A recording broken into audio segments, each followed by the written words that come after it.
கேள்வி ஒன்றாக இருந்தாலும் பதில் எப்படியா இருக்கும்? ஆளுக்கு ஏற்ற மாதிரி மாறுபடும். நேரில் வந்துட்டா என்ன பண்ணிடலாம்? எல்லா கேள்வியும் கேட்டு தெளிவாக, அதுக்கு தான் சத் சங்கம். என்னுடைய நோக்கம் எல்லாம் மனிதர்கள் எல்லாம் மகிழ்ச்சியாக இருக்கணும், அவ்வளோதான். நான் யாருன்ட்டு ரொம்ப காலமாக கேட்டுனுறாங்க கேள்வி. நானும் நிறைய வாட்டி பதில் சொல்லிக்கிறேன். ஆனந்த கோஷம் ஒன்று அத்தினுக்கிறேன் இருட்டோம். நான் யார் அப்படின்னாக்கா, உருவத்தை உடம்பை வச்சு ஒரு ஆள், நீ மனுஷன். 2 கால் 2 கை கண்ணு மூக்கெல்லாம் 2 கால் 2 கை எல்லாம் 4 கால் இருக்கும். அந்த மாதிரி ஒரு விலங்கு 2 கை 4 காலுமே 4 கையாக யூஸ் பண்ணுற ஒரு விலங்கு, பலவிதமான விலங்குகள் இருக்குது. அந்த மாதிரி படைப்பில், இயற்கையின் படைப்பில் மனிதன் அப்படின்னு சொல்கிறவன் 2 காலை கீழே வச்சுட்டு 2 காலை மேலே தொங்க விட்டு நின்று நிற்பான். அணில் எப்போனா ஒரு வாட்டி நிற்கும், ஆடி எப்போனா செடியும் கிடியும் பார்க்கறதுக்காக நிற்கும். ஆனால் 4 காலில் இருக்கும். நம்மளாம் யார் அப்படின்னா மனிதர்கள். நான் யார் அப்படின்னா ஒரு மனிதன். இன்னும் டெப்த்தாக போனால் மனம் ஆத்மா என்னென்னவோ சொல்லுவாங்க, கெட்ட கெட்ட வார்த்தையெல்லாம் இருக்கும். 36 தத்துவம் 96 தத்துவம் இந்த மாதிரி நிறைய போயின்னுக்குது. நான் யாருக்கு நிறைய பதில் சொல்லினேக்கலாம். மோலியார் நாய்க்கர் செட்டியார் சொல்லிக்கலாம், இல்லை இன்ஜினியரிங் படிச்சிடறேன், டாக்டர் படிச்சிடறேன், வக்கீல் படிச்சிடறேன் சொல்லிக்கலாம். நான் ஒரு கூலி தொழிலாளி, தினக்கூலி இப்படின்னு சொல்லிக்கலாம். நான் ஒரு கொத்தடிமன் கூட சொல்லிக்கலாம். அது நானான்னா இல்லை, நான் ஒரு மனிதன். எல்லாத்துக்கும் முத்தாய்ப்பா மனிதன் எப்படி தோற்றப்படுவோ மனிதனுக்கு என்னென்ன அவயங்கள் இருக்குது அப்படின்னு பார்த்தா அது உள்ள டெக்னிக்கலாக அந்த பக்கம் தெரிஞ்சுக்கலாம். ஆன்மீகமாகவும் தெரிஞ்சுக்கலாம், இல்லை ஆன்மீகம் மற்ற மாதிரி தெரிஞ்சுக்கலாம். அதான் இன்னர் இன்ஜினியரிங்லாம் இப்போ வந்துச்சு, நிறைய பேர் சொல்லினுக்கிறாங்க. இப்போ நான் யார் அப்படின்னா மனிதன் நிறுத்திக்கலாம். எனக்கு ஒரு பேர் இருக்கும், ஊர் இருக்கும், ஜாதி இருக்கும், அது அந்த சமூகத்தில் ஒரு மாதிரி இருக்கும். வளர்க்கப்பட்ட விதத்தில் அடையாளப்படுத்திப்பேன்.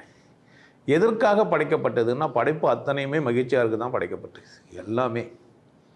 ஒரு செடி எப்போ முழுமை அடையும் அப்படின்னு கேட்டேன்னா, பூத்து குலுங்கி அது அதோட இனத்தை பெருக்கி விதையை உருவாக்கிச்சேன்னா செடி முழுமை அடையுது. இந்த மாதிரி ஒரு மனிதன் வளர்ந்து ஆளாகி ஒரு கல்யாணம் பண்ணி ஒரு பிள்ளையை பெற்றுட்டான்னா முழுமை அடையிறான். ஆனால் மனிதனுக்கு மட்டும்தான் சமூக பொறுப்பெல்லாம் இருக்குது. பிள்ளையை சரியாக வளர்க்குறான், சரியாக வாழ்கிறான், சொந்த வீட்டில் இருக்கிறான், இல்லை வாடகை வீட்டில் இருக்கிறான், படிச்சிருக்கிறான், படிக்காமல் இருக்கிறான், ஒழுக்கமாக இல்லை. இந்த மாதிரி சமூக பொறுப்பு மனிதனுக்கு மட்டும்தான், மற்ற ஜீவராசிகளுக்கெல்லாம் இல்லை. ஒரு நாய் டாக்டர் படிக்கலாம், அந்த அம்மா நாய் அப்பா நாயெல்லாம் கூப்பிட்டு வச்சு திட்டாது. ஆனால் மனுஷன் சரியாக படிக்கலாம் கூப்பிட்டு வச்சுன்னா பண்ணுவாங்க. அப்பா அம்மாலேருந்து டீச்சர் வரைக்கும் பக்கத்து வீட்டுக்காரன் கூட கேட்பான், இதோட மக்கு படி தெரியாத போகிறான் பாரு, சொல்லுவாங்களா இல்லையா? இதெல்லாம் காரணம் என்னென்னா சமூக பொறுப்புனால, அது சமூக ஒழுக்கத்தினால. நீங்கள் ஏதோ ஒரு கூட்டத்தில் சேர்ந்துருப்பீங்க, அந்த கூட்டமே ஒரு ஒழுக்கத்தை கற்றுக் கொடுத்துருக்கோம், அதான் சரின்னுவாங்க. உதாரணத்துக்கு மதம் சார்ந்த சடங்குங்கள்லாம் இருக்குதுன்னு வச்சுக்கோங்க.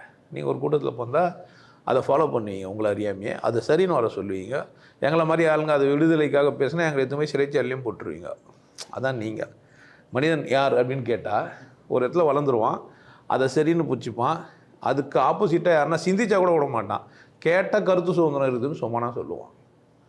சட்டம் ஒழுக்கமெல்லாம் எதுக்குடா இருக்குதுன்னா கருத்து சுதந்திரத்தோட ஒரு மனிதன் வாழ்கிறதுக்கு தான். இப்போ எவ்வளோ இருக்குதுன்னு சொன்னால் கருத்து சுதந்திரத்தோடு எவன் பேசுகிறான்னு அவனை பிடிச்சி உள்ள போட்டுணுன்றது தான். கேட்டால் சட்டத்தை அப்படியே திருப்பிட வேண்டியது. பொதுமக்களுக்கு மத்தியில் குந்தகம் விளைவிக்கிறீங்க, ஒருத்தருக்கு ஒருத்தர் முரண்பாடாக இருக்கிறீங்க, சண்டையை மூட்டுறீங்க, உலக அமைதியில் சமாதானத்தை சீர்குலைக்கிறீங்க அப்படின்ற அளவுக்கு ஆகிடும். ஆனால் நான் யார் அப்படின்னு கேட்டேன்னா, இதுக்கெல்லாம் நான் வரல. சீர்குலைக்கோ சமூக ஒழுக்கத்துக்கோ இது சொல்கிறதுக்கோ நான் வரல. நான் யாருன்னு என்னையே கேட்டு என் துவக்கம் எங்கே ஆரம்பிச்சதுன்னு எனக்கே புரிஞ்சு, இல்லை எனக்கு புரிய வைக்கிற ஒருத்தர்கிட்ட போய் நான் எங்கே துவங்குச்சு எனக்கு வாழ்க்கை அப்படின்னு தெரிஞ்சு, எங்கே முடியுதுன்றதை தெரிஞ்சு சரியாக வாழ்ந்துட்டு போகிற தகுதியோடு இருக்கிற அறிவோடு நான் வந்துக்கிறேன். அதுதான் மனிதனுக்கு அழகு. மனிதனுக்கு 6வது அறிவு எதுக்கு அப்படின்னு கேட்டால் இந்த கேள்வி கேட்கறதுக்கு தான். நான் யார், எங்கேருந்து வந்தேன் அப்படின்ட்டு. அப்படி நீங்கள் பார்த்து அப்படி ஒரு கேள்வியை இப்படி சொல்ல முடியாது டக்குன்னு. ஏன்னா ஒவ்வொரு ஆளும் ஒவ்வொரு பிறவி எடுத்துகிட்டு வேறு மாதிரி வாழ்ந்துனுக்குறோம். இப்போ பார்க்குற ஒரு ஆள் இப்படி இல்லை, அவனுக்கு கிரானிக்கல் ஏஜ் இருக்குது. ஒருத்தருக்குமே ஐக்யூ லெவல் மாறும். இப்போ நான் பார்க்குற ஒருத்தர் பொண்ணாவோ அவனாவோ இப்போ பார்க்குறீங்க, அப்படி இல்லை. அவங்க வாழ்ந்த விதம் இப்போ பார்க்குறீங்க, அப்படி இல்லை. இப்போவே கூட எல்லோரும் நேர்மடியாக எல்லாத்தையும் சொல்ல முடியாது. நீங்கள் எப்படியெல்லாம் உங்களுக்கு தோணுதோ அதெல்லாம் நீங்கள் என்ன பண்ண முடியாது. நீங்கள் சமூக ஒழுக்கன்றதுனால வேண்டிய எல்லாத்தையும் பேச முடியாது. அழகாகிறாங்கன்ட்டு அடுத்தவங்க முன்னாடி சொல்ல முடியாது, அப்படி தானே? விமர்சிக்க கூட முடியாது அடுத்தவங்களுடைய வாழ்க்கையை, ஒழுக்கத்தை. அந்த மாதிரி தான் இருக்கிறோம் நம்ம, அப்படி தான் இருக்குது. பட் நான் யாருன்றது சுயமாக உட்காந்து அது ஒரு உத்தியை கையாண்டு, ஒரு புத்தகம் எப்படி படிக்கிறோமோ அந்த மாதிரி நம்மளை படித்து நம்மளை புரிஞ்சுக்கின்னு நான் எங்கேருந்து வந்தனோ அங்கே போனோம். அதுக்கானவன் நான். அதுக்கு தான் நான் இங்கே வந்தேன். ஆனால் அந்த வேலையை சந்தோஷமாக செய்யணும், துக்கமாக செய்யக்கூடாது. இறைவனாக ஒன்றுமே இல்லாதது, அதை அடையணுன்னா நான் ஒன்றுமே இல்லாமல் ஆகணும், சும்மா ஆகக்கூடாது, உண்மையிலேயே ஆகணும். ஆனால் உங்களுக்கு புரிஞ்சிடும் நீங்கள் யாருன்ட்டு தெளிவாகிடலாம். அதர்வைஸ் உங்களை பற்றி நான் சொல்கிறது எவ்வளோ சொன்னாலும் அது அபத்தம் தான். முழுமையாக சொல்ல முடியாது என்னால். உங்கள் மனசுக்குள்ளே என்னவோ தோணுது, நேற்று ஒன்று தோணுச்சு, இன்றைக்கி ஒன்று தோணுது, ஏன் தோணுதுன்னு கேட்டால் என்ன பதில் சொல்லுவீங்க? பல காரணம் இருக்கும். அதனால் நான் யாருன்ற ஒரு கேள்வியை நீங்கள் என்கிட்ட கேட்டு முழுமையடையக்கூடாது.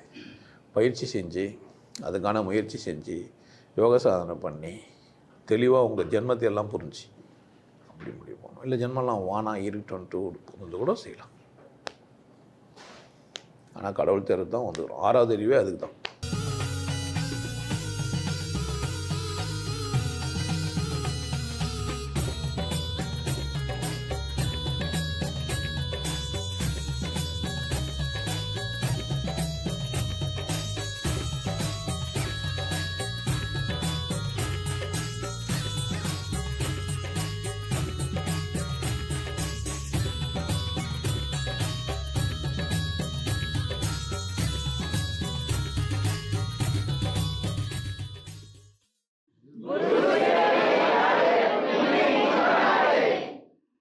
நல்லா இருங்க, சிறப்பாக இருங்க, கொண்டாட்டமாக இருங்க.